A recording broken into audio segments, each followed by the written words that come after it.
ચાલો વિદ્યાર્થી મિત્રો, લાસ્ટ લેક્ચરમાં આપણે શું જોયું હતું બાળકો? આપણે એવું જોયું હતું ત્રિકોણ એ બી સી માટે માપ ખૂણો બી 90 છે, ખૂણો બી 90 છે. રેડી? માપ ખૂણો સી બરાબર આપણે થીટા કહીએ બાળકો. માપ ખૂણો સી બરાબર આપણે થીટા કહીએ. હવે જુઓ, અહીંયા ત્રિકોણ આપણે રચી લઈએ.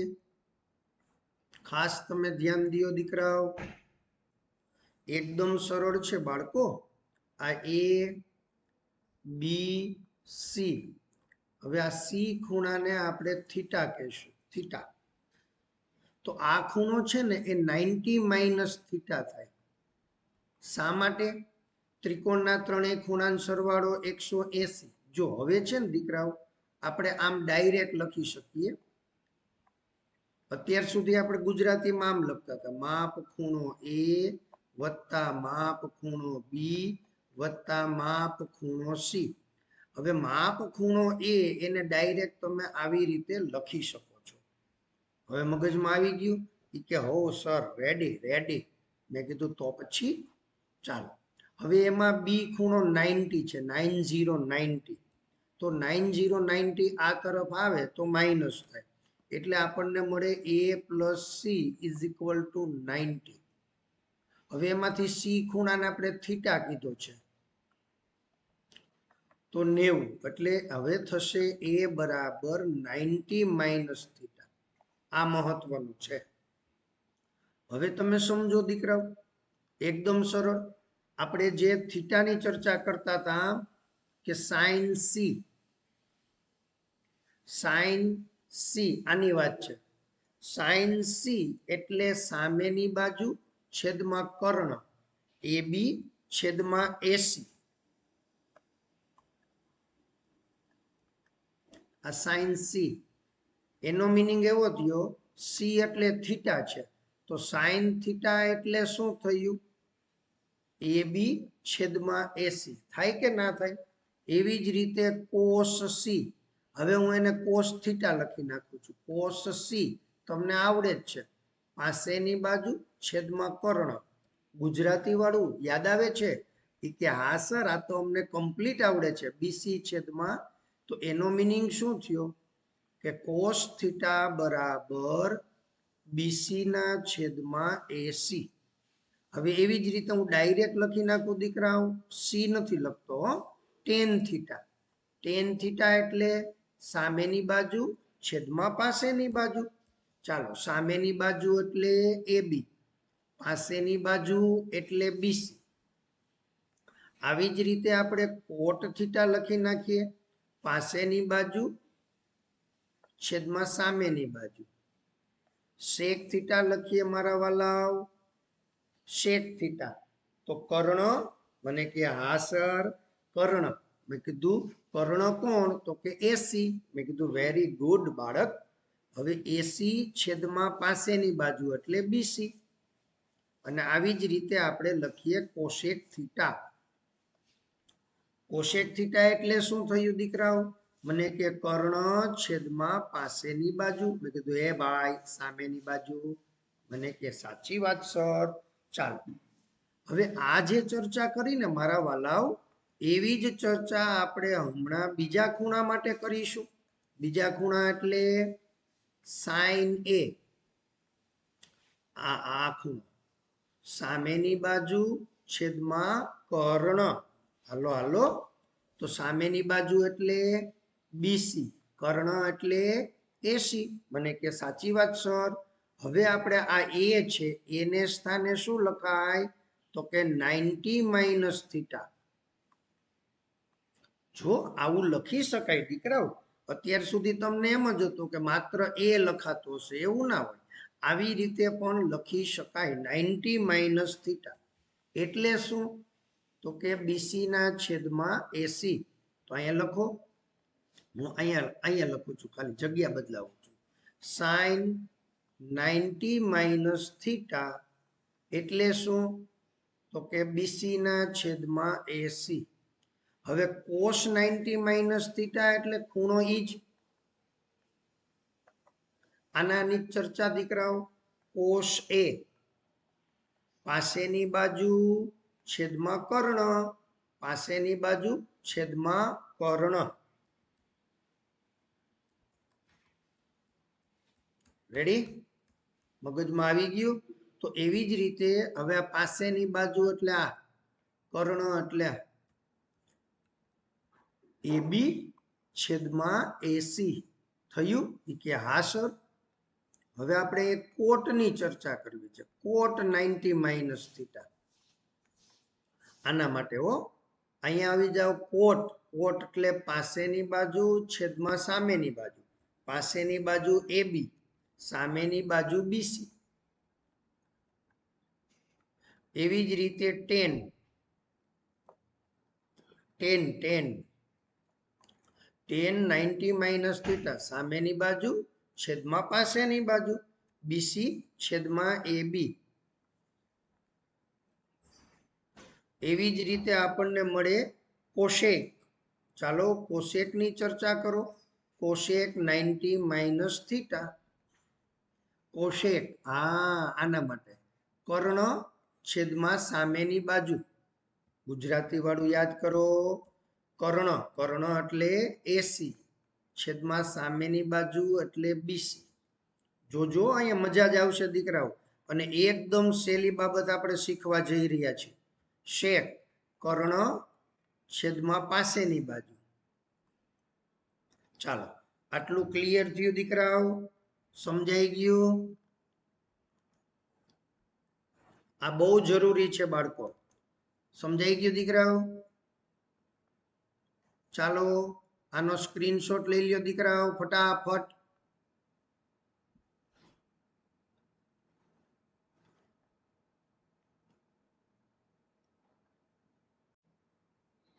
બાળકો હવે આપણે અહીંથી શું જોવાનું છે ખબર? સ્ક્રીનશોટ લઈ લીધો ને તમે? હવે અહીંયા શું જોવાનું છે? મને કે સર સરળ વસ્તુ છે. મેં કીધું બોલો બોલો. એ કે સર અહીંયા ABAC, અહીંયા પણ ABAC છે. મેં કીધું હા ભાઈ. તો એ કે આનો મિનિંગ એવો થયો કે આ બંને સરખા છે. મેં કીધું વેરી ગુડ, એકદમ સરળ બાબત. એ જ બાબત હું તમને સમજાવું છું. આના માટે કોસ થીટાનું મૂલ્ય એ આ ખૂણા માટે સાઇન થીટાનું મૂલ્ય છે. જોજો દરેકમાં એવું છે. એનો મિનિંગ શું થયો? આના ઉપરથી આપણે શું કહી શકીએ કે કોસ 90 માઇનસ થીટા અને સાઇન થીટા આ બે બાબત સરખી છે. આ જો આ બંને સરખા છે. એવી જ રીતે સાઇન 90 માઇનસ થીટા અને કોસ થીટા સરખા છે. જોયું? જો આવું જ પાછું ટેનમાં છે. tan 90 માઇનસ થીટા અને cot 90 minus theta, sorry cot theta એ સરખા છે. એવી જ રીતે કોટ 90 માઇનસ થીટા અને tan થીટા સરખા છે. જુઓ જુઓ આર્યા, આ કોટ 90 માઇનસ થીટા અને આ tan થીટા સરખા છે. એવી જ રીતે sec 90 માઇનસ થીટા અને કોસેક થીટા સરખા છે. અને cosec 90 minus theta sec theta આ સરખા છે. આ ધ્યાન રાખો. આ બંને સરખા કહેવાય. સમજાઈ ગયું? ચાલો સ્ક્રીનશોટ લઈ લ્યો. એટલે હું તમને હવે બીજી બાબત સમજાવી દઉં.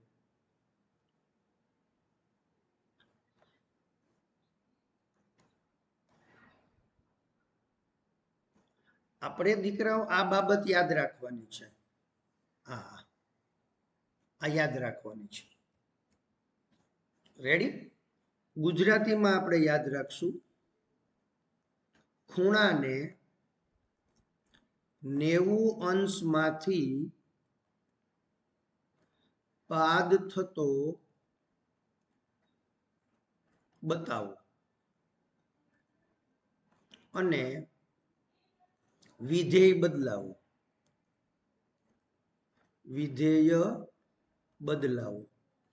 ફરીથી ખૂણાને 90 અંશમાંથી બાદ થતો બતાવો અને વિધેય બદલાવો. બસ આ એક જ વાક્ય તમારે યાદ રાખવાનું. કરવાનું છે અને 8.3 આખું ચેપ્ટર પૂરું. હવે કેમ બદલે? તો કે સાઇન વિધેય છે ને એ કોસમાં ફરે, કોસ હોય તો સાઇનમાં ફરે. ટેન હોય ને એ કોટમાં રૂપાંતર પામે, કોટ હોય એ ટેનમાં રૂપાંતર પામે. શેક હોય એ કોશેકમાં રૂપાંતર પામે અને કોશેક હોય એ શેકમાં રૂપાંતર પામે. હવે ફરીથી સમજો તમે દીકરાઓ, હાવ હેલું છે બાળકો. આવી રીતે ત્રિકોણ હોય આપણી પાસે,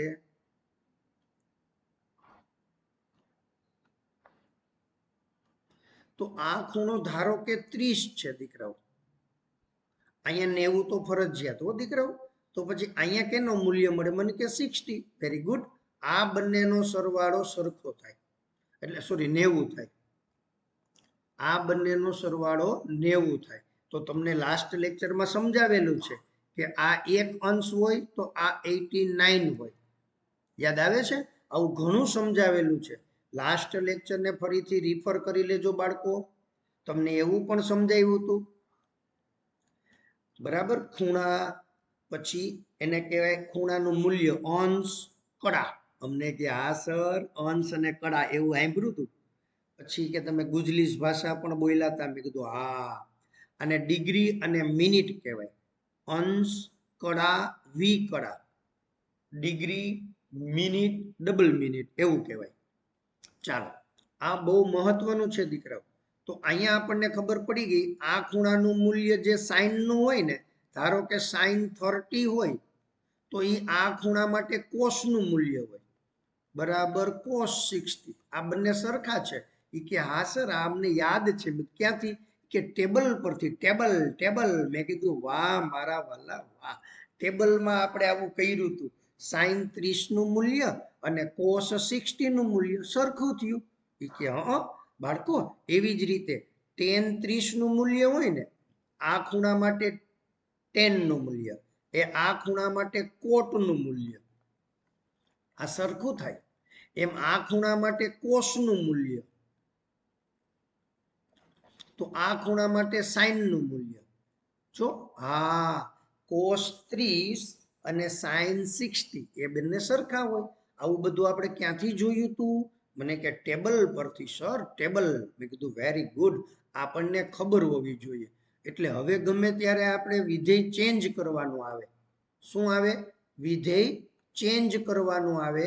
આપણે આ એક જ વાક્ય યાદ રાખવાનું. આપને ખબર હોવી જોઈએ કે સાઇન 30 ની કિંમત અને કોસ 60 ની કિંમત સરખી છે. તો મારે અહીંથી સાઇનમાંથી ફેરવી અને કોસમાં રૂપાંતર કરવું છે, કોસ સ્વરૂપ લઈ આવવું છે. તો ખૂણો બદલાઈ જાય, ખૂણો બદલાઈ જાય આ વિધેયને કારણે. હવે તમને એ પણ ખબર પડી ગઈ કે સાઇન 30 અને કોસ 60 બે સરખા છે. હવે એ જ બાબત આપણને આમ આમ ટૂંકમાં ખાલી જગ્યા સ્વરૂપે પરીક્ષામાં પૂછી નાખે. સાઇન 30 છેદમાં કોસ 60. તો હવે આ બે તો સરખા છે. હા, બે સરખા છે. તો બેયનું મૂલ્ય મને કે સાઇન 31 આપ, કોસ 61 આપ, છેદ ઉડે એકડો. મેં કીધું વાહ. તો આ બંને સરખા હોય તો એનો છેદ ઉડે. છેદ ઉડે એટલે એકડો મળે. એકડો મળે. શું મળે? એકડો. તો આવા દાખલા તમને બહુ પૂછાશે. આવા દાખલા બહુ પૂછાશે. ચાલો, આટલાનો સ્ક્રીનશોટ લઈ લ્યો અને આ તમારે બહુ બહુ બહુ યાદ રાખવાનું છે. હા, ફટાફટ સ્ક્રીનશોટ લઈ લ્યો દીકરાઓ. એકદમ સરળ છે. ચાલો બાળકો, જોયું ને તમે? સ્ક્રીનશોટ લીધો? એ કે હા સર આ તો અમને આવડતું હતું. જો દીકરાઓ, હમણાં જ આપણે વાત કરી કે સાઇન 30 અને કોસ 60 ની કિંમત સરખી થાય એટલે એનો છેદ ઉડે. આપણને ખબર હતી sine 30 is equal to cos 60. તો પછી આવી રીતે લખેલું હોય ક્યાંય કોસ 60 અપોન સાઇન 30. તો આ બંને સરખા કહેવાય. છેદ ઉડી જાય. છેદ ઉડી જાય એટલે જવાબ 1 આવે. એવું આપણે હમણાં જ જોયું કે હા. તો સર આવી જ રીતે આવું ન હોય, આવું ન હોય એમાં તમે આમ પણ હોય. તમને ખ્યાલ છે દીકરા? tan 20 અને cot 70 એની વેલ્યુ સરખી કહેવાય. એ કે સર આ તો નહોતી ખબર. મેં કીધું બાળક એ તો મહત્વનું છે, આપણે અહીંયા એ જ સમજવાનું છે. અહીંયા જે ખૂણો હોય એના માટેનું tan મૂલ્ય અને અહીંયા જે ખૂણો છે એનું cot મૂલ્ય સરખું થાય. હવે વિચારો, અહીંયા આપણે 20 કીધું હોય તો આ ખૂણો કેટલાનો થાય? તો કે 7070. યાદ આવે છે? કે હા સર. તો પછી એટલે એનો મિનિંગ એવો થયો કે આ બંનેના મૂલ્ય સરખા છે. તો પછી આપણને ખાલી જગ્યામાં આવું પૂછે tan 20 છેદમાં cot 20. તો જવાબ આવે એકડો. આ આપણને ખબર હોવી જોઈએ. તો હવે આ બંને સરખા છે. આમનામ થોડુંક ગુજરાતીમાં બોલી શકાય. મેં હમણાં વાત કરી એમ ગુજરાતીમાં આવું બોલાય? ખોટું પડે. ગુજરાતીમાં આવું બોલીએ તો યોગ્ય ન ગણાય. એ કે એમાં એવું છે ને આનું tan મૂલ્ય અને આનું cot મૂલ્ય બે સરખું થાય. એવું ના હોય હો. એવું એમ ગુજરાતીમાં ન બોલાય. ક્લિયર? એટલે એના માટે આપણે આ વાપરવું પડે. આ ખ્યાલ આવે છે? સમજાય છે કે જેના સમજાણી બાબત? તો કે હા સર અમને સમજાઈ ગઈ. મેં તો પછી તો આવી જ રીતે આપણે હવે બધા ખૂણાની ચર્ચા કરીશું દીકરાઓ. કે હા સર. જો ટેબલ તો તમને યાદ જ છે. કે હા સર 0, 30, 45, 60 અને 90. અહીંયા સાઈનની કિંમત હતી આ 0, અહીંયા 1/2, 1/√2, √3/2 અને 1. તો કોસની વેલ્યુ હતી, યાદ છે? અહીંથી ઉપડીને અહીંયા લખતા હતા. કે હા સર આ ટેબલ લખ્યું ને તેથી ખબર નહોતી આ કેમ આવે છે. મેં કીધું હવે ખબર પડી ગઈ? તો કે હા. પછી આ √3/2 અહીંયા આવે. ખ્યાલ આવ્યો? કે હા સર. પછી આ એમનેમ રે 45, 1/2 અને 0. તો એનો મિનિંગ શું થયો દીકરાઓ? sin 0 ની વેલ્યુ અને cos 90 ની વેલ્યુ એ સરખી છે. sin 30 ની વેલ્યુ અને cos 60 ની વેલ્યુ સરખી છે. એવી જ રીતે sin 45 અને cos 45 સરખા છે. એ કે હા. એ કે એવી જ રીતે sin 60 અને cos 30 સરખા છે. મેં કીધું વાહ મારા દીકરા વાહ. મને કે એવી જ રીતે sin 90 અને cos 0 આ સરખા છે. મેં કીધું વેરી ગુડ. હવે મારી વાત સાંભળો દીકરાઓ. આ ખૂણા હોય હો. હવે તમે જોશો ને તો તમને આમાં સરસ મજાનું કંઈક દેખાશે. મને કે શું દેખાશે? અરે મેં કીધું જોતો ખરા. આવી રીતે વચ્ચે બરાબર છે તો આ બેયનો સરવાળો હંમેશા 90 થતો હશે. જોજો. હા જોયું? એમ આ બેયનો સરવાળો 90 થતો હશે. મને કે હં એમ આ બંનેનો સરવાળો 90 થતો હશે. જોયું? હવે જે બંનેનો સરવાળો આવી રીતે 90 થતો હોય ને દીકરાઓ, તો સાઈન અને કોસ હોય, સાઈન અને કોસ તો એ સરખા થાય. 90 થવા જોઈએ. એનો મિનિંગ એવો થયો કે સાઈન 18 અને કોસ 72 આ બંનેની કિંમત સરખી હોય. શા માટે? તો કે આ બેયનો સરવાળો 90 થવો જોઈએ. જો 72 + 18 90 થાય હો. હા, ન સમજાતું હોય તો આપણે 72 લીટા કરવાના આવે પછી 18 લીટા એમ અને પછી ગણવાના. રેડી? આપણે પ્રાઇમરીમાં એવું કરીને આવ્યા ને એમ. ચાલો હવે આપણે દાખલો ગણવા જઈ રહ્યા છીએ દીકરાઓ. સ્વાધ્યાય એકદમ સરળ. તમારે માત્ર આટલું જ યાદ રાખવાનું છે. ખૂણાને 90 માંથી બાદ થતું બતાવો, વિધેય બદલાવો. અને એ વિધેય કેમ બદલે? આ સાઈન હોય એ કોસમાં બદલે, કોસ હોય એ સાઈનમાં ફેરફાર થાય, ટેન હોય એ કોટ થાય, કોટ હોય તો ટેન થાય, સેક હોય તો કોસેક થાય, કોસેક હોય તો સેક થાય. આટલું જ યાદ રાખવાનું છે. આટલું જ. ખૂણાને 90 માંથી બાદ થતું બતાવો વિધેય બદલાવો. મને કે પાછું બોલો તો. મેં કીધું ચાલો ચાલો, ખૂણાને 90 માંથી બાદ થતું બતાવો વિધેય બદલાવો. અને વિધેય કેમ બદલે? સાઇન હોય તો કોસ, કોસ હોય તો સાઇન, ટેન હોય તો કોટ, કોટ હોય તો ટેન, સેક હોય તો કોસેક અને કોસેક હોય તો સેક. આવી રીતે થાય દીકરાઓ. ચાલો સ્ક્રીનશોટ લઈ લ્યો ફટાફટ. એકદમ સરળ.